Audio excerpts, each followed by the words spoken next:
उत्तरी सेना प्रमुख लेफ्टिनेंट जनरल उपेंद्र द्विवेदी ने शुक्रवार को कहा कि सीमा पार से भारत में आए कुछ आतंकवादी रिटायर्ड पाकिस्तानी सैनिक भी हैं। उनके अनुमान के मुताबिक राजौरी और पुंछ के साथ लगते इलाकों में अभी भी 20 से 25 आतंकवादी सक्रिय हो सकते हैं। लेफ्टिनेंट जनरल द्विवेदी जम्मू में राजौरी मुठभेड़ के बलिदानियों को पुष्पांजलि अर्पित करने पहुंचे थे। इस दौरान मीडिया से रूबरू होते हुए उन्होंने ये बातें कही।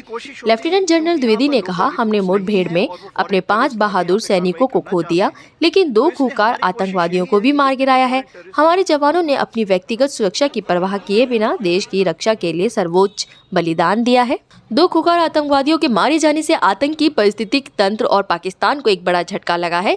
दोनों आतंकवादी डांगरी, कंडी और राजौरी में निर्दोष नागरिकों की हत्या में शामिल थे। आतंकियों ने पाकिस्तान और अफगानिस्तान सहित कई देशों में प्रशिक्षण प्राप्त किया होगा। वे बहुत अच्छी तरह से प्रशिक्षित थे। यही कारण है कि हमें उन्हें खत्म करने में कुछ समय लगा। हमारे जवान साहस के साथ लड़े। लांस नायक संजय बिष्ट ने उन्हें 7 दिनों के भीतर खत्म करने का वादा किया था। बेंगलुरु में कैप्टन MV प्रांजल के पिता ने जिस तरह बताया कि परिवार उनसे आतंकियों के खात्मे की खबर सुनने के इंतजार कर रहा था, इसके बजाय उन्हें अपने बेटे की वीर गति को प्राप्त करने की खबर मिली। उत्तरी कमान प्रमुख ने कहा कि पिछले साल इन क्षेत्रों में आतंकवादी घटनाओं में 10 नागरिकों की जान चली गई।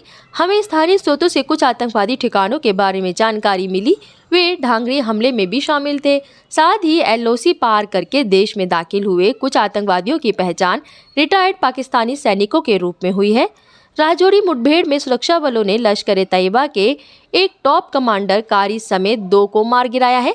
कारी बहुप्रशिक्षित होने के साथ साथ ही स्नाइपर भी था। सेना ने आगे बताया कि मुठभेड़ स्थल से बड़ी मात्रा में हथियार बरामद हुए हैं। माना जाता है कि कारी ने कई हमलों को अंजाम दिया था, जिसमें ढांगरी दोहरा आतंकी हमला शामिल था। दोनों आतंकियों का खात्मा इन जिलों में आतंकवाद के पुनरुद्धार के लिए मंसूबे देखने वालों के लिए तगड़ा झटका है। इसी तरह की खबरों के लिए बने रहें हमारे साथ। चैनल को सब्सक्राइब करना ना भूलें। बुलंद भारत।